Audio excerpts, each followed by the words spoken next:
তালহা, ফাতু এবং সবুজ কবিরাজকে খুঁজে বের করতে থাকে। তারা পথ চলতে চলতে এক গ্রামবাসীর কাছ থেকে খবর পেল যে কবিরাজ কিছুটা দূরে একটি পুরনো কুঠিতে লুকিয়ে আছে। তালহা, ফাতু এবং সবুজ তাড়াতাড়ি সেই কুঠির দিকে চলে গেল। যতই তারা কাছে পৌঁছালো, কবিরাজ সেখানে তাদের দেখে চমকে উঠল এবং ভয়ে পিছু হটল। তালহা, তুমি এখানে? আমাকে ছেড়ে দাও, আমি আর কিছু করব না। আমি বুঝতে পারছি যে আমি কি করেছি, কিন্তু আমাকে মাফ করো। তুমি যেই কাজগুলো করেছো তার জন্য তোমার শাস্তি হবে।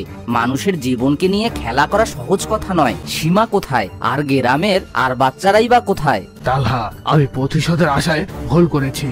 মন্ত্রপুত পানি খাওয়ানোর মাধ্যমে আমি মুরগিকে ভয়ঙ্কর শক্তি দিলাম। তাকে দিয়ে সবাইকে ভয় দেখাতাম, আর সবাই বাঁচার জন্য আমার কাছে প্রার্থনা করত।